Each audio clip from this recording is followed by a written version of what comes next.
Saya yakin teman-teman, Anda punya kesulitan apapun, doa itu senjata kita. Alat kita mendekat kepada Allah Subhanahu wa Ta'ala. Mohonkan dengan bahasa yang kuat, yang lembut. Dan yang ketiga, yang terakhir, sifat doa itu kalau ingin cepat dikabulkan, arahkan pada kepentingan ibadah. Perhatikan Nabi Ayyub alaihissalam. Quran surah ke-21 ayat 83 sampai 84, paling kiri sebelah atas. Dan kalimatnya dibuka dengan fathah. Fathah itu dari kata fataha, infitah, sesuatu yang terbuka. Jika ada kisah di masa lalu dibuka dengan fathah, itu artinya kisah itu dibuka sebagai petunjuk bagi masa generasi setelahnya. Bisa bagi Allah mengatakan wa ayyubu, tapi di sini Allah memulai dengan fathah wa ayyuba. Cara membacanya, dan kami buka kisah Ayub untuk menjadi inspirasi bagi orang-orang generasi setelahnya yang punya masalah dengan diri beliau. Masalah yang sama dengan yang dialami. Lihat. Innada rabbahu anni massaniya dhurru wa anta arhamur rahimin. Kuat sekali. Ayub alaihissalam, Nabi, Rasul. Dekat dengan Allah. Sangat disayang oleh Allah. Surganya jelas terjamin. Tapi status beliau sebagai Nabi, Rasul yang sangat disayang itu tidak menghentikan fitrah kehidupan untuk mendapatkan ujian. Nabi pun diuji. Anda bayangkan, Nabi diuji, Rasul diuji, yang paling disayang Allah diuji. Anda Nabi bukan, Rasul bukan, dan belum tentu Allah sayang Anda seperti Allah sayang Nabi Ayub. Terus Anda nggak mau diuji. Anda siapa? Siapa? Jelas ya? Jadi ujian itu fitrah dalam kehidupan. Justru Anda harus heran kalau selama hidup Anda nggak diuji. Berarti Anda sedang tidak menjalani kehidupan. Cuman Anda merasa hidup. Paham ya? Orang hidup itu pasti dapat ujian. Jadi kalau sehari Anda nggak diuji, berarti Anda harus bertanya, sebetulnya saya masih hidup apa enggak? Jelas ya? Tayyib. Ujiannya dahsyat. Hanya 3 hari, tapi meluluh lantakkan seluruh dalam kehidupannya. Ya. Satu, diuji status kehidupannya dengan harta habis keseluruhannya. Habis, terbakar, hewan mati, dan sebagainya. Setan mengira akan keluar dari ketaatan pada Allah. Ternyata yang terjadi, naik 2 kali lipat ketaatannya.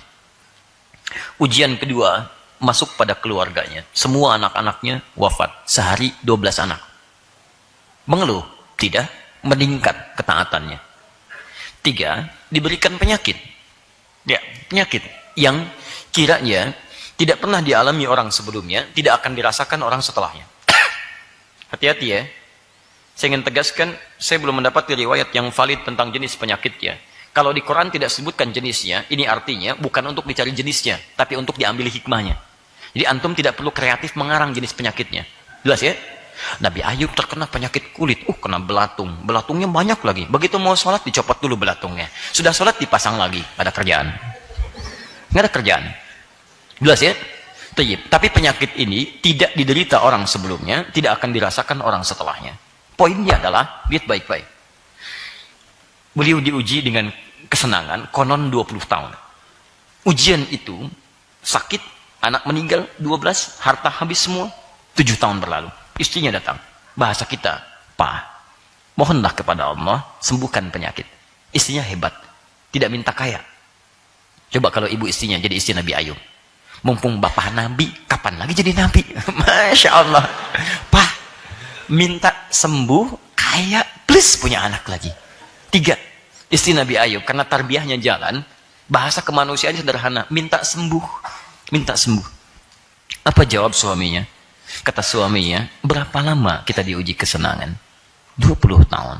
Berapa lama kita diuji dengan hal yang kita anggap kurang menyenangkan? 7 tahun.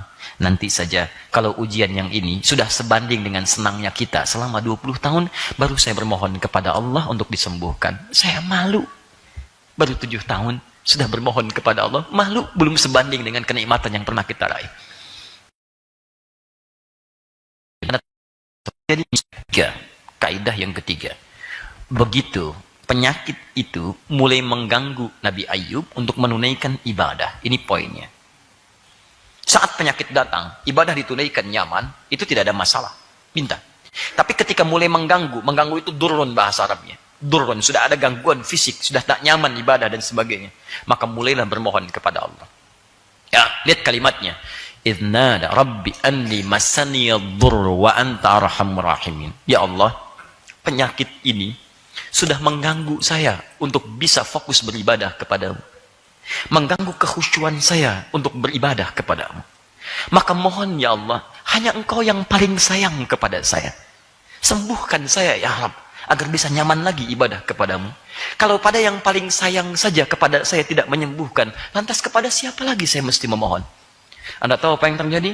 Begitu beliau mohonkan dengan kalimat yang kuat, dengan bahasa menyentuh, dengan tujuan untuk ibadah, kalimatnya turun langsung. Ayat 84-nya. Fastajabna. Kami jawab, kami kabulkan doanya. Lihat. Fastajabna. Kami jawab. Kami sembuhkan kemudian.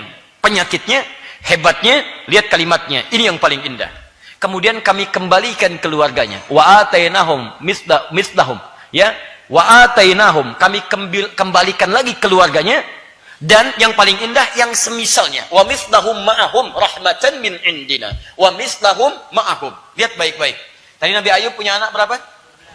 12. Begitu disembuhkan, mohon kepada Allah dengan tujuan ibadah, dengan bahasa yang menyentuh, turun jawaban. Kami sembuhkan penyakitnya. Satu, sembuh. Ini poinnya. Yang kedua, kami kembalikan keluarganya. Maksudnya, telah sembuh, ya, Nabi Ayub berhubungan dengan istrinya, melahirkan lagi istrinya. Begitu lahir, kembar. Bukan cuman kembar. Wa mislahum ma'ahum, 2 kali lipat dari sebelumnya. Tadi 12, begitu sembuh, dapat anak berapa? 12 kali 2, 24. Kalau membahas orang dulu, jangan disamakan dengan orang sekarang. Oh, hati-hati, kalau sekarang, kalau enggak 2, 4. Orang dulu, 24. Ya. Lihat, bab ini bab terpisah. Kembalikan sini. Hebatnya, begitu ini dikabulkan. Rahmatan min indina. Sebagai rahmat dari kami. Yang ketiga, tadi maaf. Tadi kan 3 ujiannya. Baik, sakit, harta hilang, anak meninggal. Keluarga habis kan? Kecuali istri. Lihat baik-baik. Sakit jadi sembuh. Keluarga kembali 2 kali lipat. Yang paling menarik, yang tadinya beliau jatuh fakir, habis semua hartanya, karena saat hidupnya orang yang paling dermawan, yang paling baik dan sebagainya. Dan konon disebutkan di kampung beliau tinggal itu, orang-orangnya sangat begitu perhatian. Di antara perhatiannya, kalau ada orang sakit sembuh, dia datang membawa sesuatu untuk diberikan. Jadi begitu mendengar Nabi Ayub sembuh, orang sekampung datang bawa harta.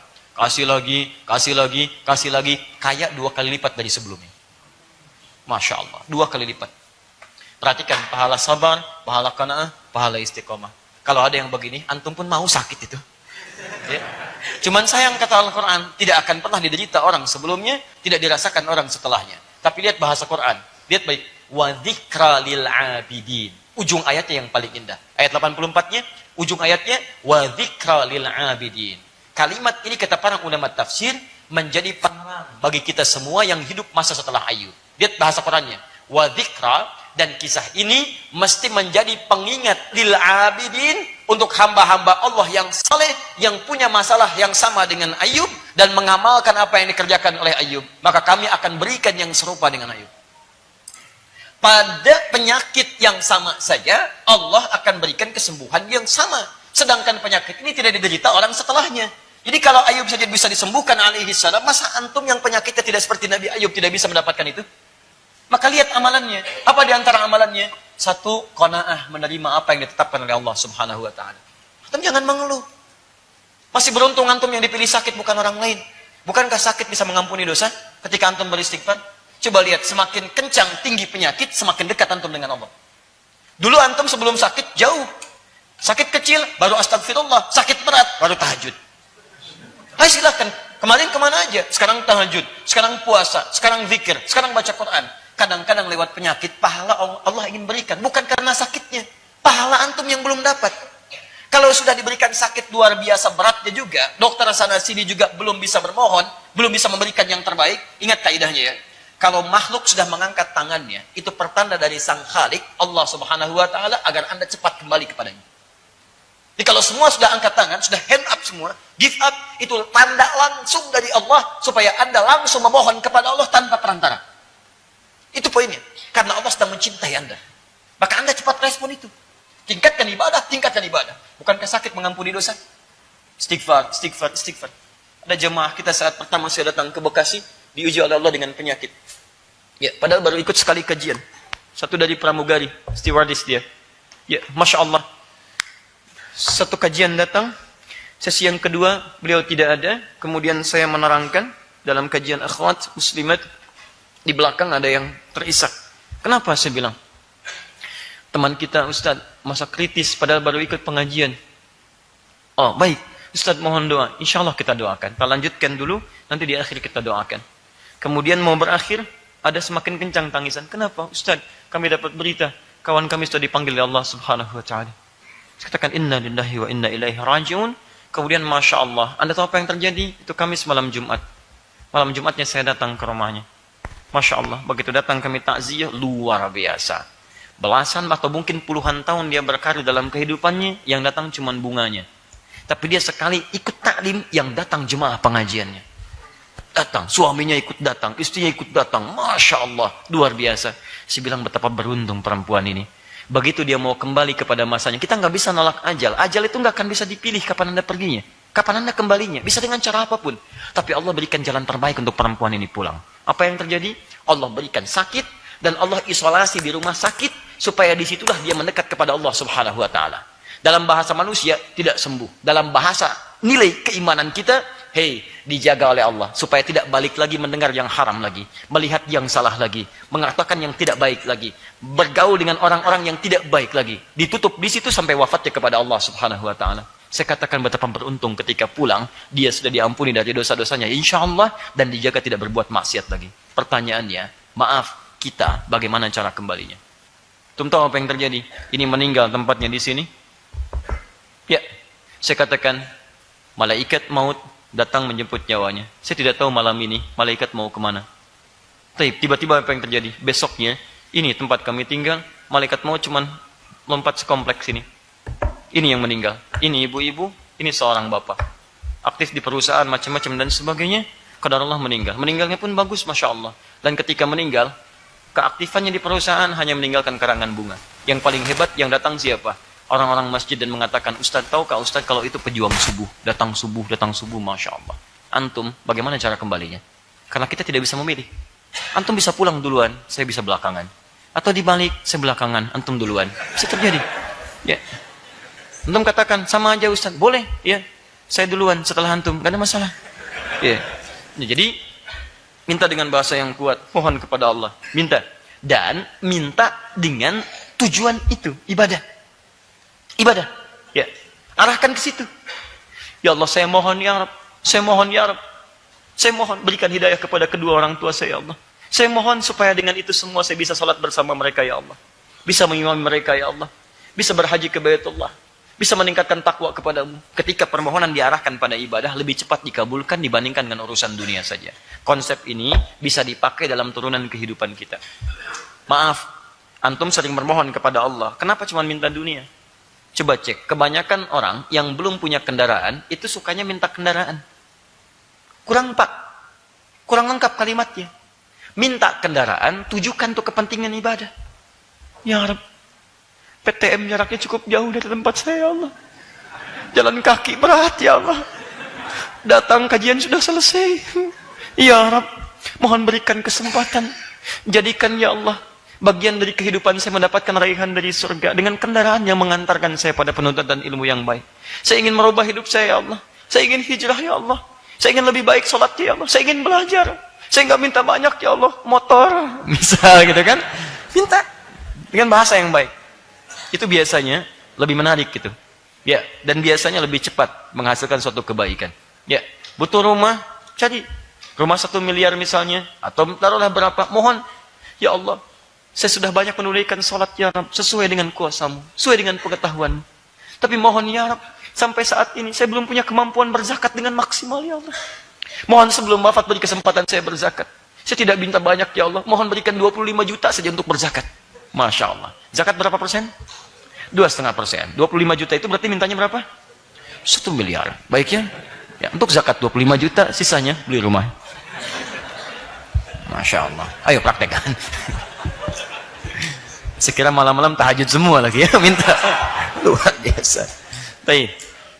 Jadi satu itu, kemudian setelah berdoa, coba ikhtiarkan dengan ikhtiar-ikhtiar muamalah harian. Apa diantaranya? Coba tutup peluang-peluang untuk bisa fokus ibunda dan ayahanda itu kepada keyakinan-keyakinannya. Misal, hari-hari Ahad saat dia mengingat sesuatu, ajak kemudian untuk keluar. Undang teman-teman yang kiranya baik, punya akhlak yang baik. Datang ke situ atau ibu anda undang untuk mengunjunginya. Di situ diskusilah dengan kebaikan-kebaikan. Saling menyayangi, berikan hadiah terbaik, tunjukkan akhlak mulia. Dengan itu semua, insya Allah ada hidayah, insya Allah hadir dan tertuang dalam kehidupannya. Saya hanya bisa membantu berdoa, mudah-mudahan Allah Subhanahu wa taala berikan yang terbaik, dan apa yang bisa saya bantu silahkan disampaikan, mudah-mudahan dengan ikhtiar itu Allah mengabulkan insyaallah.